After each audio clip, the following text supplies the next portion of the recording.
Shrestha International School, Ballari, inspiring excellence and empowering values. ಸ್ವಾಮಿ, ನಾನು ಲಂಚ ಅಂತ ಕೊಡ್ತಾ ಇಲ್ಲ, ಪ್ರೀತಿಯಿಂದ ನನ್ನ ಮಕ್ಕಳಿದ್ದ ಹಾಗೆ ನಿಮ್ಮ ಮಕ್ಕಳು ಅವ್ರು ಒಂದೊಂದು ಸೈಟ್ ರಿಜಿಸ್ಟ್ರೇಷನ್ ಮಾಡಿ ಕೊಡ್ತೀನಿ ಅಂದಾಗ ಥಟ್ ಅಂತ ಎದ್ದು ನಿಂತ್ಕೊಂಡ್ಬಿಟ್ರು ದೇವಡು ನರಸಿಂಹಶಾಸ್ತ್ರಿಗಳು.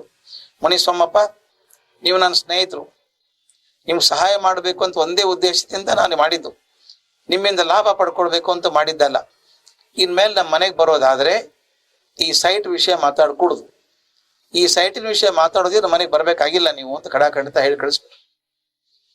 ಮುನಿಸ್ವಾಮಪ್ಪ ಹೇಳಿದ್ರಂತ, ಆಯ್ತು ಸ್ವಾಮಿ, ತಪ್ಪಾಯ್ತು, ನಾ ಕೇಳಬಾರ್ದಾಗಿತ್ತು ಅದನ್ನ ಅಂತ. ಯಾಕೆ ಈ ಮಾತನ್ನ ಹೇಳಿದೆ ಅಂದ್ರೆ, ಒಂದು ಮಾತಿದೆ ಸ್ನೇಹಿತರೆ, ಕೈ ಚಾಚಿದಾಗ ನಾಲಿಗೆ ಬಿದ್ದು ಹೋಗುತ್ತೆ ಅಂತ. ಇಂಥ ದೊಡ್ಡ ಮಾತು ಗೊತ್ತಾ?